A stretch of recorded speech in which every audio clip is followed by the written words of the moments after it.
L'agriculture, un des piliers économiques du Bénin, et quand la jeunesse s'y intéresse, c'est que l'espoir naît. On reçoit un des jeunes béninois tout à l'heure qui va nous faire part de leurs initiatives dans le secteur agricole au Bénin. On le retrouve juste derrière cet élément.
Ah oui, on revient en plateau avec un jeune béninois qui s'investit dans l'agriculture au Bénin. Il est agronome. Douin Sarosoukhé, bonsoir. Bonsoir, Siom. C'est un grand retour sur le plateau de BB24. Il y a très longtemps. Oui. Ça, c'était en 2014, 2013-2014 qu'on a vu ici.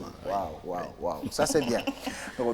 Bonsoir, Karamata Bataou. Siom, merci. Bonsoir à vous.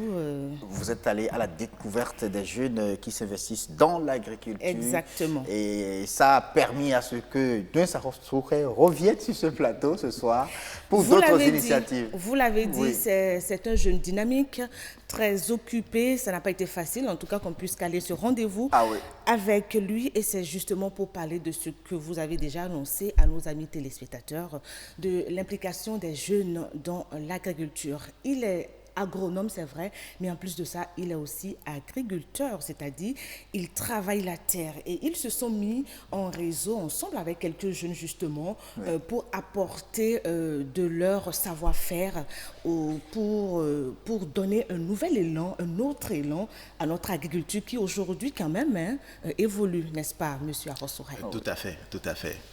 L'agriculture aujourd'hui se porte très bien. Et ça se comprend, ça se voit au Bénin, déjà avec la production du maïs, la production cotonnière et tout ce qui suit. On constate que l'agriculture prend un essor terrible au Bénin. Et puis, parlant de la jeunesse, il faut reconnaître que les jeunes font un effort terrible, puisque entre-temps, le gouvernement, à travers le programme de promotion de l'entrepreneuriat agricole, le PPEA, et puis la mise en place du Fonds national pour la promotion de l'emploi des jeunes, et l'orientation qui est donnée aujourd'hui à la formation dans les collèges et lycées techniques et puis universités agricoles fait que les jeunes de plus en plus s'intéressent à tout ce qu'on appelle l'agriculture. On verra tout à l'heure avec vous concrètement qu'est-ce que vous faites sur le terrain parce qu'à ce moment on ne fait pas de l'agriculture dans les bureaux. Non. Il faut descendre, rencontrer les acteurs ou bien même toucher. Il ne faut pas oublier qu'au Bénin, les agronomes de bureau, il y en a. Il y en a, c'est vrai. Nous, on est ici en tout cas avec ceux-là qui sont, sur le terrain. Vous avez cité quelques programmes tout à l'heure du gouvernement. En tout cas, ces programmes-là ont eu le temps de faire du chemin et ça a pu donner aujourd'hui des résultats. Et comment est-ce que vous percevez ces résultats-là? parce que c'est au cœur de ces programmes, ce sont les jeunes. Tout à fait. C'est vrai, aujourd'hui, moi, je suis le secrétaire général d'un réseau de jeunes qu'on appelle l'Association des jeunes agriculteurs modernes du Bénin. Alors, c'est une association qui regroupe plus de 400 jeunes agriculteurs et nous, la condition pour être membre de cette association, c'est que vous devez forcément disposer d'une exploitation agricole. Ça peut être dans la production animale, dans la production végétale ou dans la transformation agroalimentaire. Ce n'est pas le diplôme qui compte. Ce n'est pas le diplôme qui compte pour nous. Mais c'est la pratique. C'est la pratique. Vous devez forcément être installé et vous devez avoir un âge compris entre 18 et 40 ans révolus. Bon, après ça, on vous permet de rentrer dans d'autres réseaux de producteurs au Bénin tels que la FUPRO, la Pénopa et tout ce que vous voulez. Voilà. Alors, qu'est-ce que Ajam fait sur le terrain de façon concrète?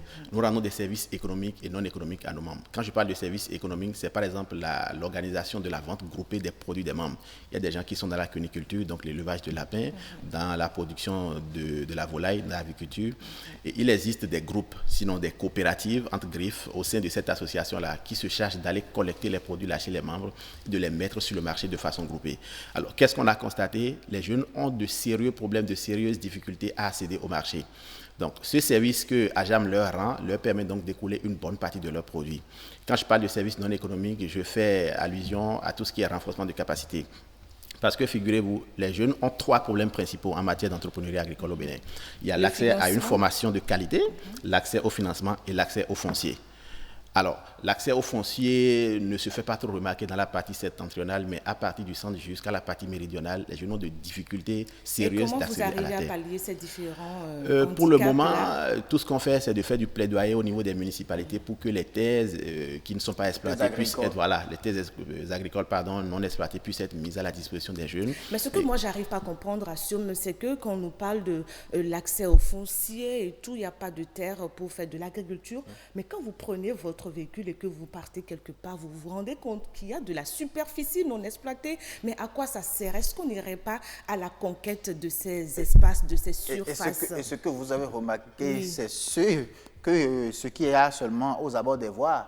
Il faut rentrer au fond dans les villages, vous allez voir encore qu'il y a de l'espace. Est-ce que vos plaidoyers n'iraient pas aussi dans ce sens-là? Je suis entièrement d'accord avec vous, mais au Bénin, la terre n'appartient pas à l'État, la terre appartient à un individu.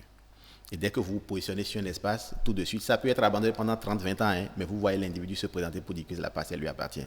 Donc, il faudra que le gouvernement, l'État fasse un effort pour voir dans quelle mesure ces terres non exploitées puissent être mises en valeur par des jeunes qui sont à la quête de terre. Je voudrais bien qu'on revienne à vos actions concrètes sur le terrain. Voilà. Vous avez apparemment une cible donnée. Enfin, vos actions vont à l'endroit d'une cible donnée, c'est la jeunesse. Voilà. C'est la jeunesse. Alors, est-ce que vous avez déjà l'impact? Parce que vous existez quand même, ça fait un certain bout de temps, l'impact il est visible et puis il y a encore des choses à améliorer sans doute. Tout à fait, tant qu'il y a à faire, c'est que rien n'est encore fait. Alors moi, quand j'ai connu Ajam, l'association des jeunes agriculteurs, c'était depuis les années 2016. Mais l'association existait, était formellement créée depuis 2005. Ils étaient au nombre de 37 jeunes. Mais je vous avoue qu'aujourd'hui, on est à plus de 400 jeunes comme je vous l'ai dit. Et ils ne sont que des agronomes, agriculteurs, des pratiquants. Chez nous, vous devez forcément vous installer, soit parce que vous avez fait. D'abord, avant d'être membre, on vous demande de vous installer. Vous êtes forcément responsable d'une exploitation agricole. En dehors de ça, il faut avoir fait soit un collège d'enseignement technique agricole, soit un lycée agricole, soit une université, ou tout au moins une formation sur le tas. Parce que je vous ai dit tout à l'heure que la formation fait partie, là c'est la formation de qualité, fait partie des difficultés que les jeunes rencontrent. On ne peut plus continuer à faire l'agriculture comme les parents le faisaient. C'est pas qu'on qualifie leur agriculture d'archaïque, mais aujourd'hui il y a un certain nombre de notions. Lorsque vous ne les mettez pas en valeur, vous ne rentabilisez pas l'exploitation. Alors, la vision de Ajam, c'est de réussir à professionnaliser et développer les exploitations agricoles des jeunes agriculteurs afin de contribuer à la sécurité alimentaire tout en initiant des emplois décents pour les jeunes. J'espère que vous pensez aussi à la gestion durable des terres parce que... Tout à fait, parce qu'aujourd'hui, quand vous dites terre, vous devez intégrer l'aspect environnemental, sinon vous n'allez pas vous en sortir. Vous voyez, avec le réchauffement climatique, la variabilité climatique, tout ça, qu'on n'arrive pas à maîtriser, c'est que forcément, lorsque vous n'intégrez pas l'aspect environnement dans votre production, vous passez à côté, vous avez des retombées tout de suite. Donc, les intrants que vous utilisez favorisent beaucoup plus les rendements durables de toutes les façons, ce que nous faisons, on n'utilise pas de produits non homologués au Bénin. Vous n'allez pas venir sur nos exploitations et avoir des produits non homologués. Alors, qu'est-ce que vous attendez à court et moyen, long terme avec ces actions de la jeunesse béninoise qui est impliquée dans le secteur agricole? Quelles sont vos attentes? je dirais que mes attentes vont se tourner autour des 3 points principaux que j'ai évoqués. C'est l'accès à la formation. Dans les lycées, collèges et universités agricoles... Mais ça se corrige peu à peu. Hein? Ça vient progressivement, mais on pourrait mieux faire. On pourrait mieux faire. C'est vrai qu'aujourd'hui, on parle aux étudiants et aux jeunes élèves de l'entrepreneuriat agricole, mais qui sont ceux-là qui leur parlent? C'est des enseignants, ce n'est pas des entrepreneurs qui leur parlent de l'entrepreneuriat. Et moi, je dis toujours, c'est un mécanicien qui forme un mécanicien, c'est un menuisier qui forme un menuisier. On ne peut pas demander à un enseignant ou un enseignant-chercheur de former un entrepreneur agricole. C'est un peu utopique pour moi. Alors donc, si on peut revoir les choses pour que ça aille un peu mieux, je pense que ça conviendrait. Par rapport au financement, on a mis en place le Fonds national... Mais il y a un projet tout récemment mis en place, là, un fonds tout récemment mis en place. Là, le FNDA? Exactement. Oui, justement, le FNDA n'a pas un volet typiquement jeune, alors que ça fait partie des failles. Je dirais que c'est une faille que moi je trouve déjà pour ce fonds-là. Parce que quand on parle de jeunesse, les jeunes n'ont pas les mêmes problèmes que les adultes. Avant qu'un jeune n'accède au financement, on lui demande une garantie. Les adultes vous diront qu'ils ont plus de... On lui demande une garantie. Une garantie. Oui. Et cette garantie, c'est généralement une garantie matérielle et c'est généralement le foncier. Le gars, il y a des difficultés d'accès au foncier. Et vous lui exigez une garantie foncière. Alors vous proposez quoi? Comment est-ce qu'il peut faire? Il faut que forcément, il y ait un fonds dédié à la jeunesse. Rien qu'à la jeunesse. Rien qu'à la jeunesse, dans le secteur agricole. Parce que quand il dit FNPEJ, ça prend en compte l'artisanat, le tourisme et l'agriculture. Notre agriculture est une activité spéciale qui mérite un fonds spécial. Monsieur Arossouré, quand toutes ces difficultés-là auront solution, enfin ce que vous avez cité, les 2 ou les 3, est-ce que vous pensez que nous allons damer le pion à certaines nations, un peu comme l'Éthiopie, le Ghana, qui en matière agricole? C'est clair, même sans tous ces accompagnements, les jeunes font déjà un effort terrible. Vous voyez, on n'a jamais demandé à quelqu'un de devenir un Zémidiaman. Ils y vont de leur plein gré et de leur propre gré. Donc, lorsque les conditions sont améliorées, c'est clair que la jeunesse va s'investir à fond dans l'agriculture. C'est clair. Et puis, l'autre chose sur laquelle je voudrais revenir un peu, c'est l'accès à l'énergie. Sur les exploitations aujourd'hui, on n'a pas l'accès à l'énergie. Et tout au moins l'énergie renouvelable, les énergies renouvelables, on pourrait faire un clin d'œil. Et il faut saluer, je tiens aussi à Siomgaba, si vous le permettez, à saluer ces jeunes-là qui mettent en place des systèmes, en tout cas, pour que l'agriculture et le numérique aillent de pair. Vous avez vu tout à l'heure dans les images les drones. Il y a des drones fabriqués, enfin, qui existent déjà ici même au Bénin, qui arrosent même les espaces, mais pas de très grande superficie. Je suis d'accord, c'est ingénieux, mais l'accessibilité pose problème. Puisqu'un drone, c'est à coût de 500 000, même à coût de millions. Et ça ramène toujours au financement. Au financement. Donc, un jeune n'a pas accès à cela. Donc, si on peut améliorer cet aspect, accès à l'énergie sur les exploitations, et puis l'accès au numérique, parce qu'aujourd'hui, il faut forcément faire du numérique pour s'en sortir. On n'est plus à l'étape où il faut aller sacler avec ceci. Et l'accès aux machines agricoles. Les jeunes n'ont pas donc cette capacité d'accéder aux machines agricoles. Merci beaucoup, Monsieur Douins Arossouré, jeune agronome et agriculteur. J'insiste beaucoup sur ce titre-là. Sur ce titre-là. Allez, merci beaucoup à vous, hein, Karamata Gbataou. Merci, Douins. Merci, Assur. Bien des choses, Azaïk. Je ne manquerai pas. Voilà, c'est un collègue de la radio. Exactement. Voilà, vous avez compris. C'est vraiment ok, merci bien.